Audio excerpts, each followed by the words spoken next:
안녕하세요, 거조씨입니다. 여러분 어떻게 지내시나요? 요즘 많이 힘드시죠?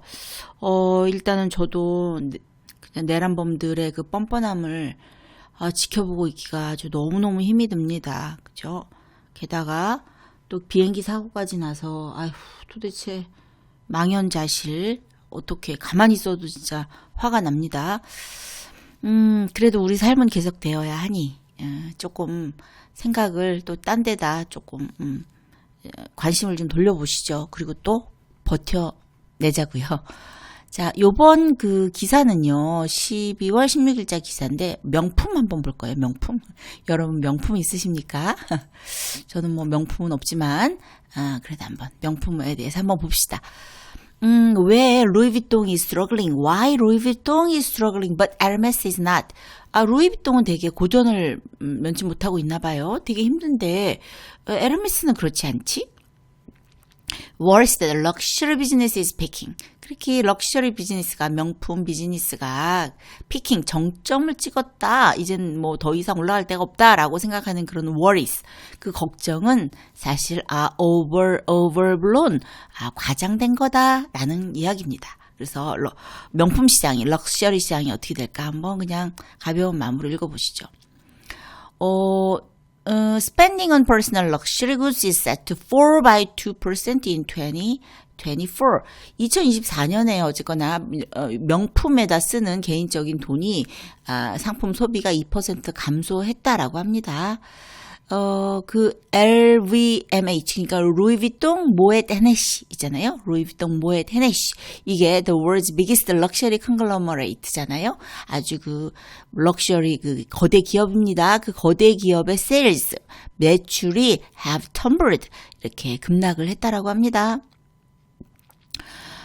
그렇고 또 구찌 같은 경우도 이제 구찌를 소유하고 있는 케어링이라는 곳도 이제 string of profit warning 어떤 그 수익 경고가 발령이 됐다라고 합니다. 수익에 대한 경고가 발령이 됐다라고 합니다.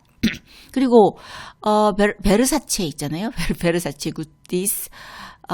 베르사체 굿즈도 거의 40% of its product at discount. 40% 할인 판매를 하고 있다라고 합니다.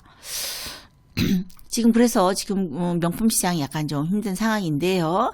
그러면 그 명품 시장 같은 경우는 for 2 decades, 20년 동안 expanded smartly as brand reaches new customers. 거의 20년 동안 새 고객층을 확보하면서 아주 빠르게 성장을 했습니다. 그래서 보면은 그 럭셔리 펌의 10 most valuable Western luxury firms approached $1 trillion. 그 10개의 그 럭셔리 업체의 그 시가총액이요. 2013년에는 300 billion 달러였었는데요. 3천억 달러였는데요. 지금 1 trillion 달러래요. 1조 달러까지 육박을 했었다라고 합니다.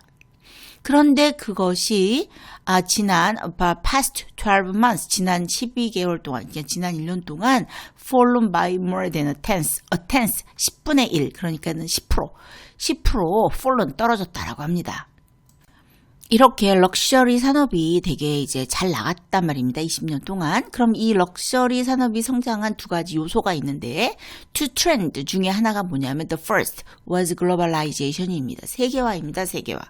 세계화라는 것은 이제 소비 쫙쫙 뻗어나가는 거잖아요. 그래서 주로 엘리트 그러니까는 서구 엘리트 그러면 주로 런던, 뉴욕, 파리 이 정도를 얘기하는데 서구 엘리트에서 그 이제 동쪽 특히 이제 중국이죠. 중국으로 시장이 변화됐습니다. 이게 시장이 확대가 된 거예요. 세계화의 영향인 거죠. 그래서 2023년에 there were 6 million more than anywhere else other than Americas and twice as many as in Britain. 그러니까 중국의 부자가 그러니까는 중국의 백만장자가 600만 명이랍니다. 600만 명. 근데 600만 명이라는 것은 뭘 말하는 거냐면 가장 그 백만장자가 많은 나라가 1위래요. 그리고 나서 2위가 중국이라고 그럽니다. 3위가 이제 영국인데 중국이 영국의 2배래요. 그 100만 장자의 숫자가. 그러니까 얼마나 중국에 돈 많은 사람들이 많은 거예요. 그러다 보니까 이제 세계화가 되면서 명품 소비가 팍팍 늘어간 거죠. 그래서 Chinese market made up around, 그러니까 중국의 시장이 15% of global personal luxury goods sales in 2023년에 글로벌 개인 럭셔리 판매의 15%가 어디서? 중국이 다 소비를 했다라는 거죠. 그게 상당히 엄청난 큰 시장입니다. 그래서 이 럭셔리 비즈니스가 완전히 20년 동안 팍팍 성장하게 된 것은 첫 번째 요소가 글로벌라이제이션 때문이다 라고 얘기하고 있고요. 그럼 두 번째 요소는 뭐냐? 데모크라티제이션입니다. 데모크라티제이션 그러면 민주화 내지는 또 대중화라고 할 수 있는데요. 대중화예요. 대중화. 명품을 대중화시켰습니다. 그래서 예를 들면은 그 구찌 양말이 200달러에 팔린 게 있나 봐요. 근데 어제가다 구찌 같은 경우 이렇게 less lofty price, 덜 lofty 그러면 아주 고상한 뭐 이런 말인데 덜 아주 치솟는 가격? 덜 콧대 높은 가격?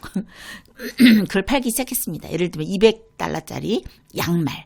근데 그 200달러짜리 양말은 compared with 3,600 구찌 핸드백 3,600달러짜리 구찌 핸드백에 비하면 steal이에요. steal 그러면 뭐 훔치다라는 뜻이 있지만 여기서는 거저다. 거의 뭐 횡재다라고 할 때 steal이라고 합니다. steal. 그래서 거의 뭐 거저 주는 거나 마찬가지다. 횡재할 때 steal. 그러니까 200달러 양말. 근데 이제 3,600달러 가방에 비하면 이제 싼 거죠. 그런데다가 이제 from Armani to Valentino, 아르마니에서 이제 발렌티노에 이르기까지 이 브랜드들이 launched cheaper sub brand, 더 가격이 낮은 sub 브랜드를 많이 런치했습니다. 그럼 예를 들면 뭐 프라다의 sub 브랜드는 뭔지 아십니까? 미우미우입니다. 미우미우. 아르마니의 sub 브랜드는 아르마니 익스체인지. 발렌티노의 sub 브랜드는 레드 발렌티노. 이렇게 서브 브랜드를 많이 이제 만들어냈어요. 비교적 더 less lofty한 프라이스죠. 그래서 이것이 데모크라티제이션이라고 할 수 있는데 명품을 많이 이제 살 수 있게끔 그 명품의 대중화라고 할 수 있습니다. 그런데 이런 두 가지, 그러니까 글로벌리제이션 세계화와 그 대중화, 민주화, 이 두 가지의 그 엔진이 those two engines of growth are now sputtering. 이 성장 엔진이 스퍼터링 하고 있습니다. 거의 뭐 푹푹 소리를 퍽퍽 소리를 내고 있습니다. 위기다 이거죠. 위기다. 왜 그러냐면 West, 그 서양 같은 경우 have been squeezed by high interest rate and cooling job market. 서구 같은 경우는 높은 이자율과 고용시장이 냉각되어 있습니다.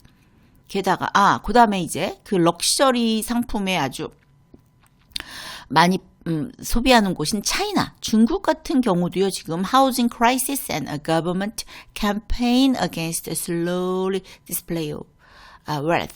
그러니까는 그 housing crisis, 그 어떤 그 주택 위기가 있고요.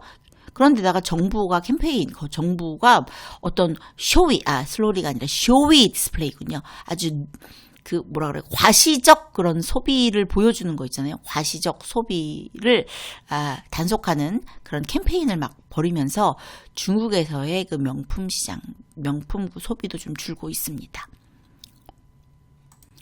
또 게다가 luxury products are 54% more expensive today than in 2019. 지금 2019년에 비해서 럭셔리 프로덕트의 가격이요 54%나 더 비싸졌다는 거예요.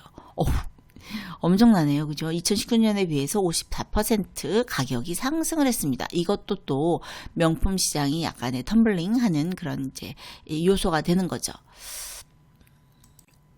그러면 이렇게 급성장도 없고 중산층 소비자도 한정적이고 또 뭐 중국만큼 부유층 소비 시장도 없지 않냐? 그러니까는 너무 이거 비관적이지 않아? 더 이상 이 명품 시장은 더 이상 안 되지 않을까라고 하는 yet the pessimism may be overdone. 자, 그런 비관론은 좀 과장이다, 지나치다라고 하고 있습니다.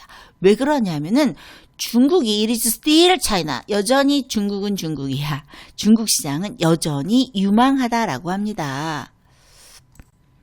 그리고 자, world's very rich continues to swell. 그 세계 부유층, 되게 부유한 사람들의 숫자가요, 계속 swell, 부풀어 오르고 있대요. 완전히 계속 늘고 있다라고 합니다. 그러니까 경제적으로 엄청, 그러니까 캐시업 쇼퍼 같은 경우 돈이 엄청 많은 이런 사람들은 뭐 경기가 어렵거나 말거나 뭐 무슨 뭐 별로 소비 패턴에 그렇게 영향을 미치지 않습니다. 그래서 경제적으로 여유가 있는 사람들은 tend to vary their spending less with the ups and downs of the economy. 경제의 그 up and down에 별로 그렇게 돈을 쓰는 소비 패턴이 크게 흔들리지 않는다. 그렇기 때문에 그 럭셔리 시장에 별 그렇게 뭐 암울하지 않다라고 얘기를 하고 있습니다. 그러면서 그 many are now searching for ways to get consumers excited again. 많은 그런 뭐라 그러나 대중을 타겟으로 하는 브랜드가 다시 막 어떻게 하면 그 컨슈머들을 그 소비자들을 흥분시킬까 많은 방법을 찾고 있습니다. 그래서 보면 보테가, 베네타, 셀린느, 샤넬, 지방시 have all brought in new creative directors in recent months. 최근에 이 보테가, 베네타, 뭐 셀린느, 샤넬, 뭐 이런 지방시 이런 데가요 크리에이티브 디렉터를 영입을 했대요. 새로운 크리에이티브 디렉터들을 영입을 했다랍니다. 그러면 영입을 하면 그 효과가 언제 나오느냐? 대체로 그 효과, their effect 같은 경우는요, 5 years after a new creative director is installed. 새로운 그 디렉터가 이제 들어와서 한 5년이 지나면 수익에 아주 정점을 찍는다라고 합니다. 그러니까는 한 5년 후면은 그 효과가 팍 나타난다 이거죠. 다시 이제 효과가 올라온다 이거죠. 그런데 the biggest question, 커다란 질문이 뭐냐 하면은 however, whether they can appeal to the very rich while continuing to flog most of their wares to the wider population. 문제는 뭐냐 하면은 이 명품이라는 것은 초부유층을 겨냥하는 건데, 그죠? 초부유층을, the very rich를 이제 겨냥을 해서 어필을 해야 되는데, 그러면서도 continue to flog most of their wares to wider population. 그러니까 대중 소비자에게 상품을 계속 판매할 수 있을까? 그러니까는 초부유층도 겨냥하고, 그 다음 대중 판매자에게 상품을 계속 판매할 수 있을지 이 두 가지가 양립이 가능할까? 이것이 이제 가장 큰 biggest question이라고 할 수 있습니다. 사실 그동안 the luxury industry today 이렇게 말한 분이 있어요. The luxury industry today. 오늘날 그 럭셔리 산업이라는 것은 not exclusivity가 아니라 독점성이 아닌 perceived exclusivity다. 그러니까 인지된 독점성이다. 사실은 이렇게 얘기를 하고 있습니다. 이게 무슨 말이냐면요. 사실 그 exclusivity, 독점성이라는 것은 원래 그 럭셔리 브랜드가 되게 한정되어 있어야 되잖아요. 희귀한. 그죠? 소수의 고객을 대상으로 이제 맞춤 서비스, 희소성, 독점성 이런 거 나만 가지고 있어 이 비싼 거 이런 독점성이 있어야 되는데 사실 그렇지가 않고 사실 물건이 많고 사람들이 많은 물건을 가지고 그 물건들을 가지고 있는 사람이 많은데 그 사람들이 내가 독점하고 있어라고 인식된 독점성을 가지고 있다라는 거예요. perceived exclusivity. 실제로는 대량 생산되고 막 사기도 쉬운 제품인데 뭐 여러 가지 마케팅이라든지 여러 가지 뭐 스토리텔링 뭐 이런 걸 해가지고 희소하다라고 특별한 그 느낌을 갖는 거죠. 소비자가 실질적으로 희소한 게 아니라 희소한 것 같은 그런 느낌을 갖는 거. perceived exclusivity입니다. 그래서 exclusivity가 아니라 perceived exclusivity다. 그동안 그러지 않았느냐라고 이제 얘기를 하고 있는 거죠. 그래서 the foursome brands that perception may need to be revealed. 그러니까는 그러한 그 인식이 독점성을 다시 그런 인식, 독점성에 대한 그 인식을 다시 이제 구축해야 될 필요가 있다라고 얘기하고 있습니다. 자, 이렇게 명품 브랜드에 대한 그 산업 전망을 한번 봤습니다. 그 명품이 왜 그렇게 그냥 팔렸는지, 그 급성장을 했는지, 그게 세계화와 그 대중화에 있었구나. 근데 과연 그 두 마리 토끼를 잡는 것이 이제 앞으로 계속 가능할 것이냐. 그런 좀 전략들이 필요하다라고 이제 얘기하고 있습니다. 저와 함께 이렇게 이코노미스트 기사를 읽어보시느라고 수고하셨습니다. 이게 12월 16일자 기사입니다. 오늘이 2024년 하루 전 12월 30일이니까 내일이 마지막 날이네요. 내년은 좀 마음 편하게 살았으면 좋겠습니다. 공부하시느라고 수고하셨습니다. 쉬십시오.